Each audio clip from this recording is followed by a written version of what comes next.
Welcome everyone! We are the Grin brothers, and we're continuing our playthrough of Donkey Kong Country Returns.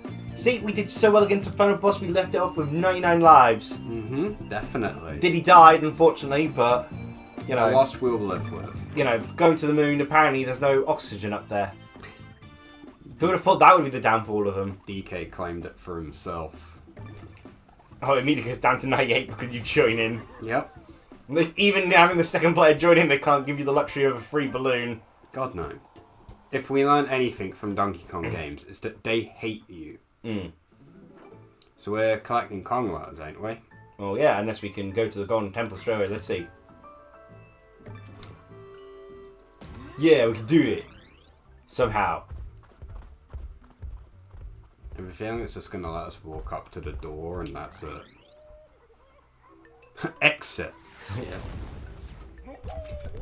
I don't like the way those statues look.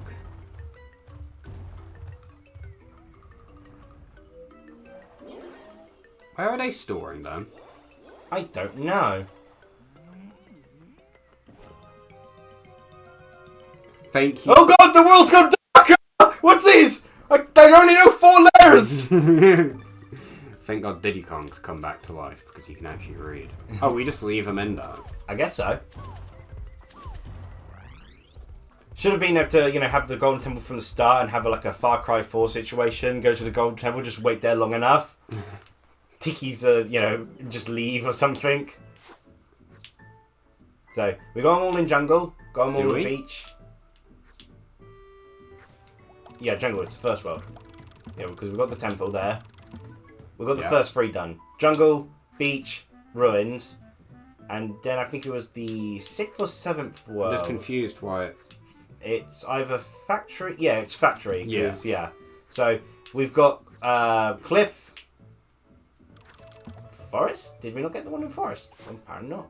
Cliff, forest, cave, and volcano. Cool, well we'll start with cave. It makes the most sense, doesn't it? Okay, so which minecart or rocket barrel do you want to go on first? So we've got Mole Patrol. Well, we'll Crowded Cavern. Actually, do it in order. So 4-4, 4-3. Bombs away.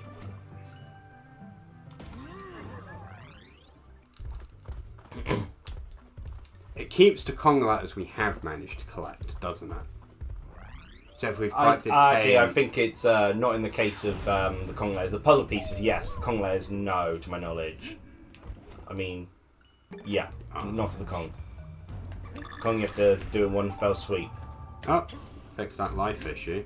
Right, so which one of us is gonna... well, we both have to duck, so... Okay, that didn't work. I was to say, which one of... we're both stuck on the cart together. Yeah, I tend to do the cart stuff, so I'll do the cart. Yeah. You can... Okay. I was about to say jump on my back, and that way the ducking thing can be done. Okay, first one. You got anything to talk about whilst I focus on this? I suppose I could actually talk about Cart While I Am, which I meant to. Oh, yeah! This time. Yeah, I've seen someone describe it as Animal Crossing combined with Bindings of Isaac. Kind of. To be fair, the main bulk of the game is the cult building, which is doing odd little quests for your followers when they ask stuff of you, deciding... Come on, Piggy, where are you? What kind of, cult... Where is this pig? There we go. Yeah.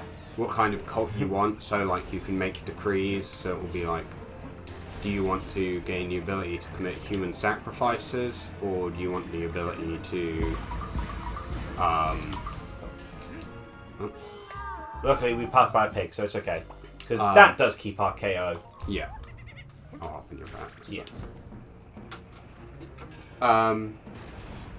There's like the option between a ritual that allows you to turn your followers into meat so you can eat them, and stuff like that.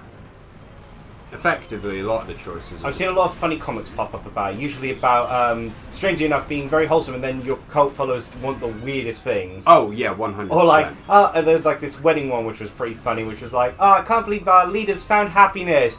New cult action, and give me your beloved.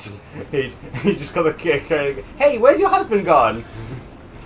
The poop salad ones are always funny to me because that was literally the first quest I got. Oh, what? Was one of my followers being like, "Hey, we should make this person eat poop. It'll be funny." I'm like, "Why is this an option?" Oh no, it's the Fallout thing, that Fallout mod they worked on thing. Don't insert your fetishes into this game! My, Oh, too soon. My followers, I did a decree that means I can just feed them grass. So I mean, they eat you're a lamb, so yeah. I imagine, are the others also herbivores, or...? Some of them are, some of them aren't. The problem with the grass ones is it's because it's not a nice meal, basically. It's weird that timing worked, but the other one didn't, but okay. They like lose loyalty if you feed them grass. Apparently none of these people can cook or look after themselves. Yeah, they do seem rather inept. Someone has to describe it more as a daycare than a... Oh, 100%, which makes it funnier in a way. The combat is very simple, but it's fine. I enjoy it. I will say though, the That should be it. rogue-like element feels I'm not going to bother with it. unnecessary. Yeah, there's a lot of games who've been throwing in roguelite as of late. I think the only reason it's in there Like even is to when you get quests where you have to backtrack to get items. But yeah, actually, quick thing on that roguelike thing. There's someone I follow on Tumblr. I can't remember their name. I'll see if I can pull it up, sort of thing. But they like doing these game art sort of things. I think it's Philip or something. But the game they were making was a roguelite. But then later, when they were commenting about why they decided to redo the game sort of thing, they mentioned, I don't actually like roguelites. I just thought it just seemed to be the in thing for a lot of the indie devs to do, so I ended up starting to take my game to a rogue thing. And then I realised as I was making it, it's like, when I was trying to think of what would work well and such, it's like, I don't like roguelites. Yep. And it's like, it's been interesting hearing his thoughts on the development process sort of thing. There's actually a couple of YouTube sort of people I've been watching on that, like the YouTuber Legend64 I've been watching, and they've been making a N64 inspired game. The thing is, they are actually in the gaming industry, but they're actually in the gaming industry as like a I think art designer.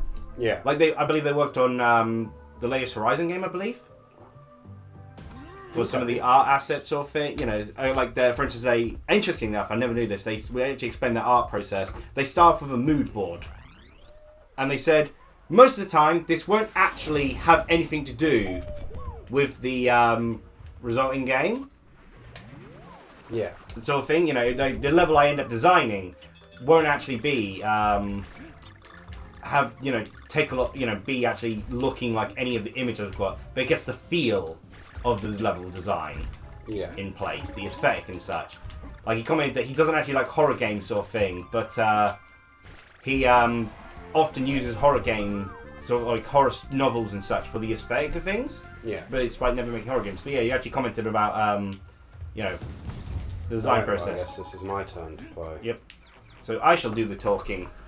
On that horror note sort of thing, there's been more comments in regards to Suda51's work on the Fail Frame 4. Where apparently, you know how you mentioned he's scared of ghosts? So when he was asked to do a horror game, he went, no, that's scary. I don't like being scared. But he was convinced by his wife, who was actually the one who convinced him to go into the game industry in the first place, sort of thing. And his wife forced him to, and she got out Fail Frame 1 because that was the game he was being asked to, work on Fail Frame. And he goes, isn't this like a girl going into a really spooky house and you can't leave the spooky house? And it's like, no, that's terrifying. Like, at least in life I could actually leave a spooky house. It's like, this girl can't. She's stuck in the spooky house. and the wife made him play it for every night. Jesus. So someone immediately made the meme image of, honey, it's 4 a.m, time to play Fatal Frame. It's like, I would go to bed shivering in fear because the lights are off, and my wife was like, we'll play some more tomorrow. And she was laughing her head off watching me play this. That's hilarious. But yeah, that also then speedballs on the fact that a Nintendo Direct happened recently. Yeah. And, all I know is that they showed off a lot of farming games. yes, it's the farming direct. Lots and lots of farming games. But the biggest delight for me, Project 04 is getting an official worldwide release. Oh, sweet. Which is why people are now talking about the, Suda 51 stuff sort of Yeah. thing. But yeah. It's getting its official release, remastered on all current platforms. So, Maiden of Blackwater sales were definitely good then. Yeah. Because they mentioned whether it would be based off the sales of Maiden of Blackwater. That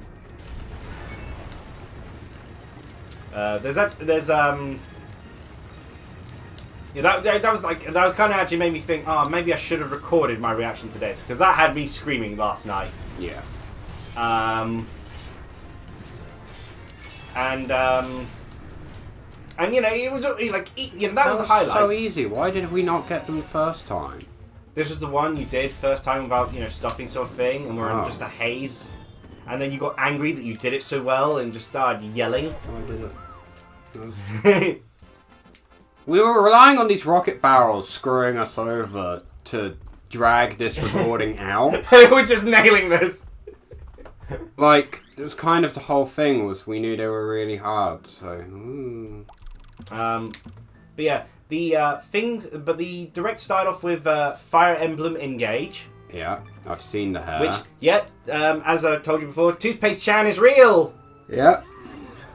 She's adorable. I also think the guy's actually got a pretty good design. It's just like the girl just hits like almost every beat that I like in a character design sort of thing. Someone said they both look like VTubers, and I can't unsee it. But like because like usually it's like a case of like the guy and girl, the guy's like design is like really boring in comparison sort of thing. Yeah. The Byleth example, people, despite people on Tumblr at the time complaining about the whole Byleth, the sort of like stocking sort of thing. Yeah. This one. Okay, cool. Well, I guess I'm playing again. Yeah. Ironically, now Byleth has pretty much become the main design they use. After, in recent years, aside from Smash Bros., everything promoting Fire Emblem Three Houses sort of thing has been based off the female Byleth. And people even mentioned that, story-wise, given the whole point with Byleth is that she's being used as intentionally being used as like a sacrifice to reincarnate Rhea's mother sort of thing. It makes more sense. It kind of makes sense of her being the female one sort of thing. Or does someone had an interesting thing where they headcanon a different, the Byleth's male or female based off of which route you go into, and which route they feels like the writing was made for.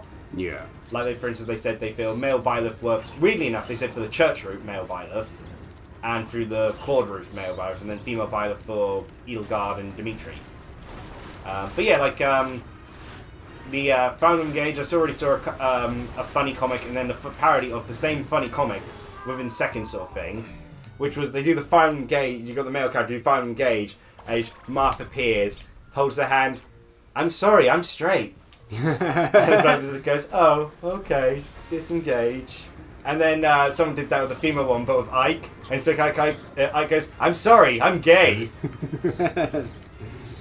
I know it's technically only a headcanon, but it's hard to not see it, sort of thing. 100%. I mean, what's Ike's endings? He goes off with either two different blokes. Yep.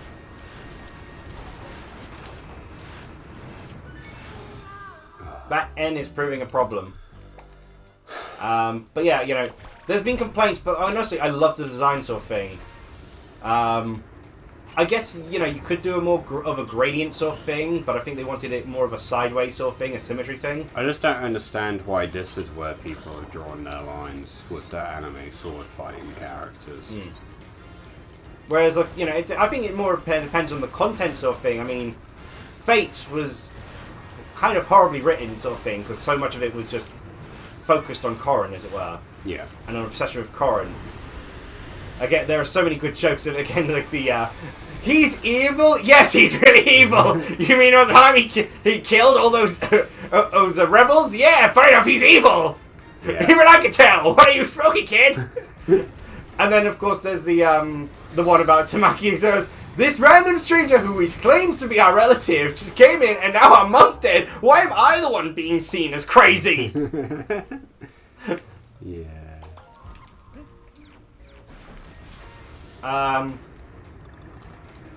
Yeah, like you can have lots of like anime tropes and styles, but at the end of the day, it's all about the writing, whether you know how well written it is, sort of thing.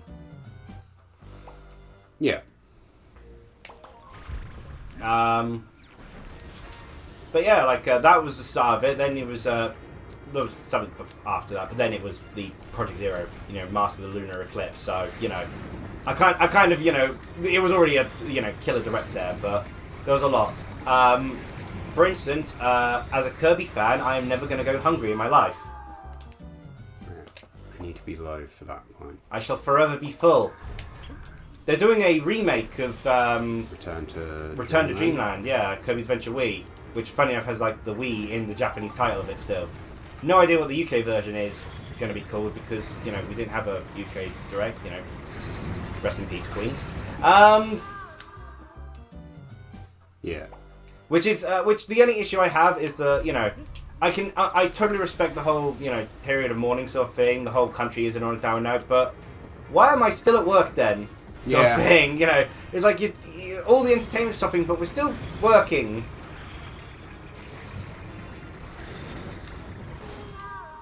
Wait, really?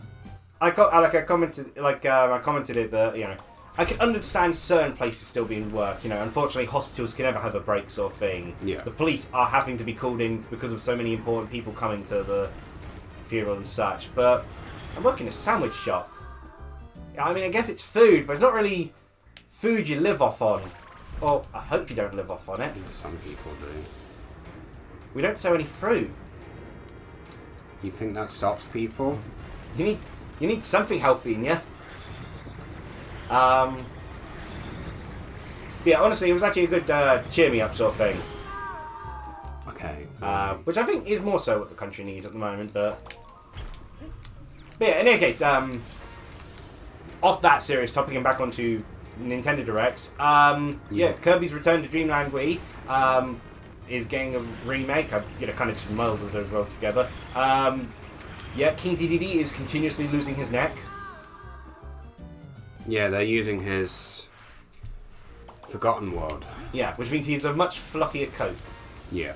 Like absurdly fluffy. A bunch of the mini games, aside from one, have actually been taken from a bunch of the other Kirby games. Because I recognise some of them from the Kirby Nightmare to Dreamland GBA port sort of thing. Yeah. Like the bomb one, a sort of thing where you're like having to bat the bomb about with like little rackets. Yeah. They've got a 4-player Samurai Showdown, which sounds, you know, Samurai Kirby, which sounds brilliant. And of course, they've got a new Kirby ability added in, Mecha, which looks broken. I think I need to start low. Yeah. But the problem with starting low is gotten me killed every single time.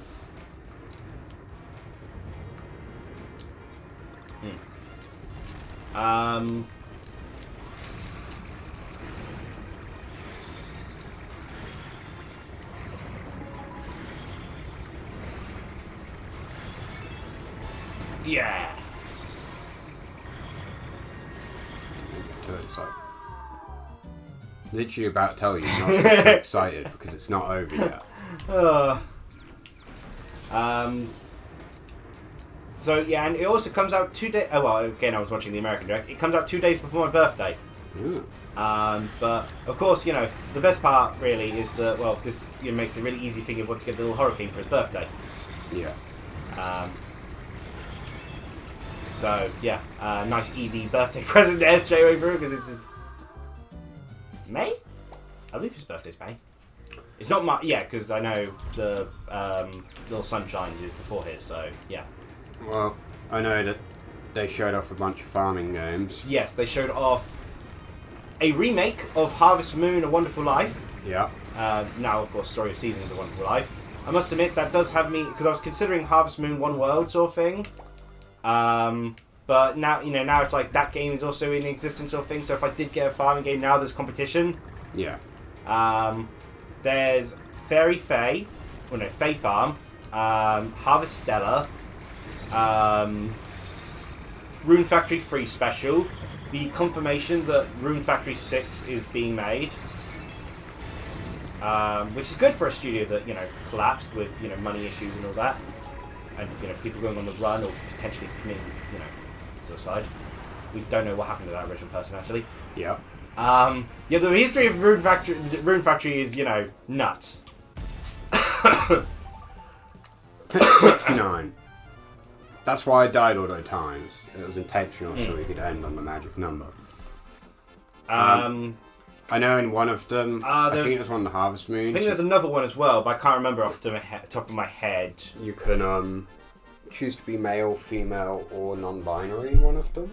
In one of the Harvest Moons? It was either the Harvest Moon or the Rune Factory, I don't know.